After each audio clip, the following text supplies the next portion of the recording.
What's going on, Show Nation? It's Movie with Movie Gaming TV, and in today's video, I'm going to give you my pitching tips for MLB The Show 21. Now, I'm a pitcher at heart, so I absolutely love pitching. We're going to get into a lot of things in this video. We're going to talk about pitch sequencing. We're going to talk about pitch tunneling. I'm going to show you with a right-handed pitcher where to spot pitches versus a right-handed batter and a left-handed batter. I'm also going to show you how to pitch with a left-handed pitcher versus a left-handed hitter and a right-handed hitter. I'm going to talk about using more of a finesse pitcher and how to utilize them, how to utilize more of a power pitcher.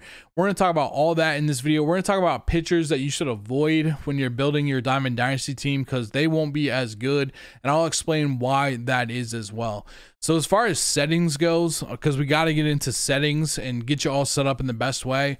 Now, the difficulty you can put on whatever you want to practice with. The pitching interface itself, now I like to use pure analog. The best one to use is pinpoint pitching if you're good with it. I'm not that good with it yet, so maybe down the line I'll have a tutorial on pitching with pinpoint. But for right now, I really want to focus this video more on where to spot pitches, what pitches to use, how to use pitch tunneling to your advantage to be able to play people online and be effective. So I'm going to talk about pure analog in this video. I would recommend practicing pinpoint pitching though. That's what all the top players are going to use. If you don't like pinpoint and you don't like pure analog, I would recommend using pulse, which is going to be kind of like backyard baseball. It's going to pulse in and out, and when the circle gets the smallest, that's when you want to click the button. Or I would recommend using meter. Meter is going to be kind of like a golf game. It's going to go up and then it's going to go back down to the line. If you can hit it right on the line, it's going to be very accurate. Now the pitch feedback, I would leave that on. The pitching view, there's tons of good pitching views in this game. You can use a variety of pitching views and be effective. I personally have been practicing on fisheye, and the reason that I like to use fisheye is because it really makes me focus on the interface, the pitching interface that I use. You don't want to get caught up looking at your pitcher too much, because if you're looking at your pitcher, your eyes have been diverted towards the pitcher and not towards the interface that you're pitching with. And you want to pay attention to the interface that you are using more than anything else. So when I put it on fisheye, I get a nice view of the batter. It helps me kind of spot pitches outside the zone. I have a nice view of the runners defensively as well. I can see like if they're about to steal from first base, all that kind of stuff. So I like it, but really any pitching view works. You could use shell 15, you could use retro, you could use strike zone. If you like the strike zone, you could use strike zone high, you could use pitcher, you could use pitcher center, you could use pitcher offset, you could use outfield. What happens sometimes is if I play at a field like SunTrust Park, like the Braves, sometimes if I'm in a certain view, my interface will kind of blend in with the scoreboard and it kind of just makes it disorienting. So I would really, based on what the stadium that you're in, try to find one where you can get like a clean background for your interface. I think that's more important than anything else, honestly, is finding one where you can clearly have like a nice background for your interface, because you want to pay attention to your interface. The pitching ball marker, I would leave the pitch trail on. The pitch confidence, you're definitely going to want to have on. Pitch delay, I just set that to faster. API, I just keep that on. Okay, so for our first selection, we have Orel Hershiser on the mound. Now, Orel Hershiser is more of your finesse, horizontal movement type of pitchers. And we're going to show you in this example how to pitch to Whit Merrifield and how to select his different pitches. So you can see on the screen, he has a sinker, he has a cutter, and he has a changeup. He also has energy and confidence. You want to make sure that you have energy and you have confidence. Confidence is going to make the pitch go more where you want it to go, and energy is the energy lowers your opponent's PCI or aimer. It gets bigger and it gets easier for them to hit. So always make sure that you have energy and always make sure that you have confidence. If your confidence is going down, you can always do a mound visit to get more confidence. Each pitch, since I haven't thrown a pitch, you can't see it now, but each pitch also has a meter that goes up in confidence. So if you're throwing the sinker really well, it's being effective, they're getting out on it, they're swinging and missing it, that meter is going to fill as well. It's just a circle around each of those buttons. Now that we have that out of the way, let's talk about how to use what I consider more of a finesse pitcher in Orel Hershiser that has the sinker, cutter, and specifically the changeup Those three pitches in a mix are all super effective to use. The curveball that he has, we're not going to try to spot that in the zone very often. That curveball we would use on 0-2, and we're going to try to take the curveball and we might just throw it off the plate on 0-2 and try to get him to chase. The sinker is one of the most effective pitches in the game. It might be the most effective pitch in the game outside of the knuckleball, which not a lot of pitchers, if any, really have the knuckleball, to be honest with you, anymore. So we're not even really going to talk too much about that. So we got a right-handed hitter. We have the sinker with Orel Hershiser. Where do we want to spot this sinker? So we're going to use the sinker and we're going to put it like kind of right here. We're not going to put it right up at the edge. We're not going to put it right in the middle, because most people, when they move their PCI, they'll kind of move it up to the left, or they'll move it down, or they'll move it to the side. We want to kind of spot the pitch high and inside. We really can throw this sinker anywhere, but this is a really tough pitch. This pitch jams righties. It's really difficult to hit. The only thing you want to make sure that you do is you don't want to leave this pitch in the middle, because if it gets left in the middle, it's going to get crushed. You want it to hit right on the edge here, or you want it to bounce to the inside. So that's really important. You can also throw this sinker down here to a right-handed hitter with a right-handed pitcher, and you can get them to hit the ball on the ground. This is more of like, it's going to break their bat up here, and they might hit like a weak pop-up to right field, especially if they're late, or they might not even square it up. A lot of people are going to be late on this pitch. You put it down here, it's more like you need a ground ball for a double play, so you're going to kind of put it like here, or even like a little bit below the zone in here. There's just not a good way to really square this up as a hitter. Now, the next pitch that you have in your arsenal is the cutter. Right on right, you're going to use that cutter up and away right here.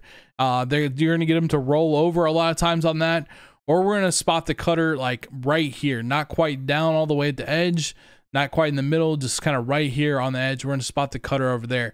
Both these pitches are going to look like they're coming straight down the middle, and then they're either going to break in, that sinker is going to break in, or that cutter is going to break out over here. So the hitter, it keeps them really off balance, because they're trying to decipher at the last second, did the pitch break this way or did the pitch break this way? And that's what tunneling is. It's going through that same tunnel, and then it's either breaking in with the sinker or it's a cutter that's breaking away. So obviously we can use that, you know, and we can also change the eye level. So maybe we go with the sinker up here, and then maybe we go with the cutter down over here. Like, you don't have to necessarily go sinker here and then cutter up away to keep tunneling. Like, those are definitely the 4 spots that you're going to want to use. Now, the changeup, let's say that they're starting to get their timing on the sinker and the cutter, both are like a little bit more fast. We're going to use that changeup right on right. We're going to kind of pitch it low and inside. I don't know why I'm throwing the pitch, but I am. But we're going to throw that changeup low and inside. That's going to mess up their timing. They're going to be really early on that. We could also throw the changeup like low and away. We're not really trying to throw a changeup up in the zone. We're just trying to switch speeds. We're trying to change speeds with that changeup. And like I said, with the curveball, we might just hit that off the plate on 0-2. And we're really not going to use the fastball. We don't have really any use for this pitcher with the fastball, because it's just going to be a straight pitch and it's not very fast. So we're pretty much just avoiding that. All right, let's take a look at a left-handed batter now with Orel Hershiser. All right, so now we got a left-handed hitter in the box. We got Andrew Benintendi in the box. How are we going to pitch with Orel Hershiser to a lefty here? Well, we're still going to use that sinker on the inside. We're going to put this sinker a lot of times like right in here. That's just a very difficult spot for the pitch to be squared up at. Love the sinker right in here. You can even bring the sinker up here. It's a very difficult pitch to hit just based on the flight of the ball.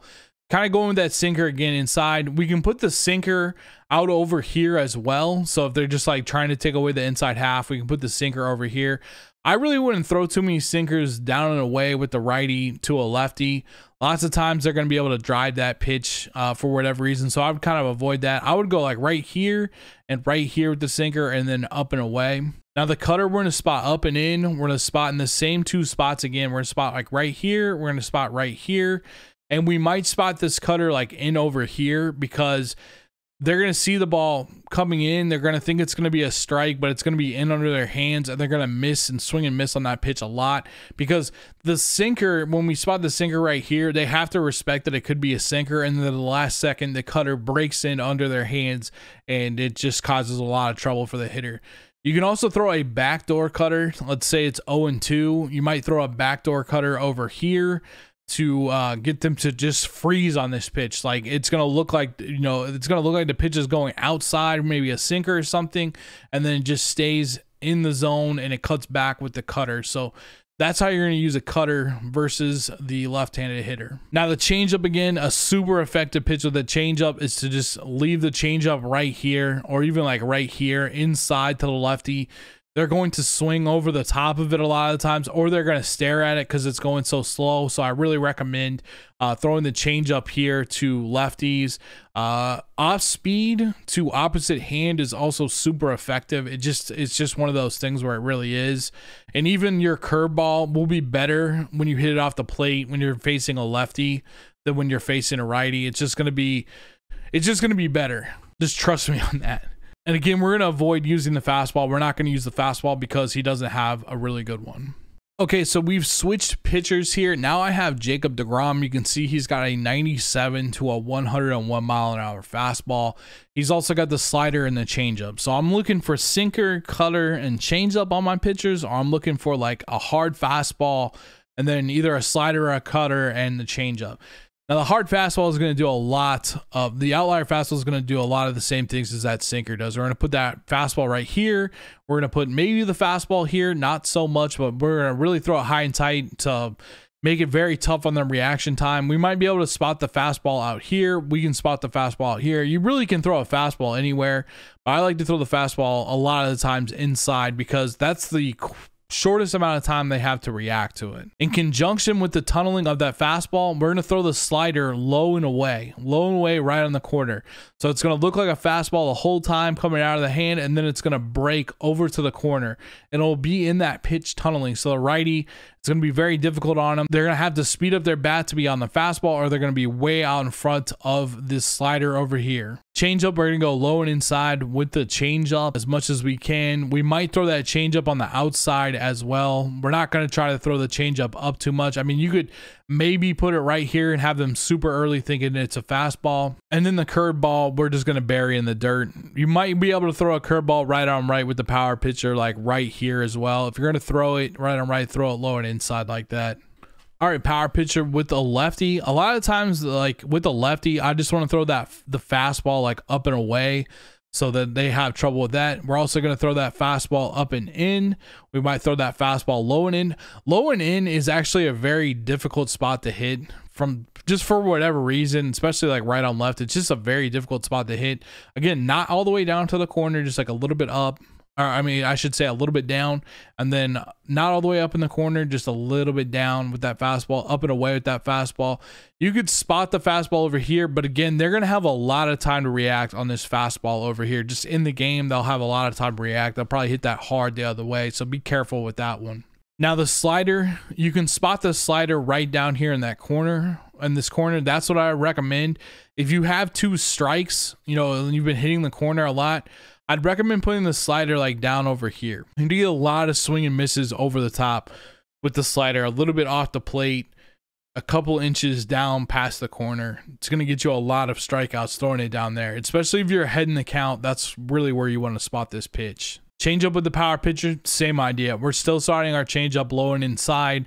We could spot our change up off the plate as well to get them to swing over the top of it. Then curveball, same idea. We're going to spot the curveball right out the plate, try to get him to swing and miss. This one, I would not try to put in the zone versus a left-handed hitter. All right, so now we have a lefty on the hill.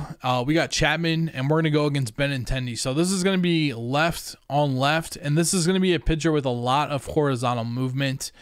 He's got the slider and sinker, which are super effective. He's got the splitter, which has vertical movement. It's going to be a lot like a changeup.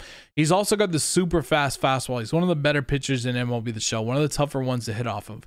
Also, the toughest thing to do in the game is to hit left on left. It's really, really difficult. Most people are right-handed just in general, and just hitting left on left is really, really difficult. It looks kind of awkward. If you can hit left on left, especially versus someone like Chapman, you're doing really good. Be sure to, I got a hitting tips video too that's out as well that I'll link at the end of this video. Make sure you check that out if you would like to. But let's talk about where we would spot.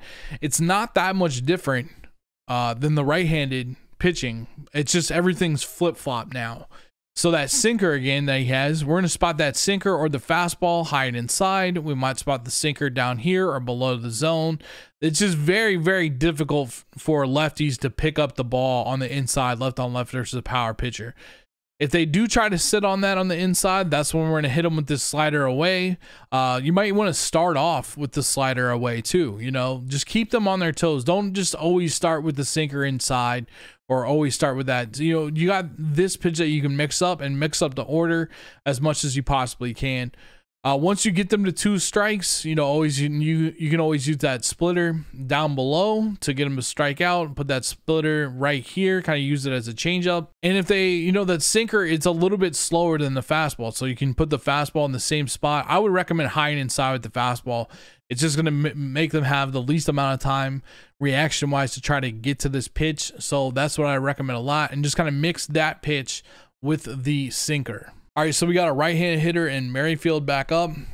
Where are we going to spot this pitch? We're going to spot a sinker like a lot. This is a really, really difficult pitch because it's a very, very hard sinker going in under his hands. Very, very difficult to handle.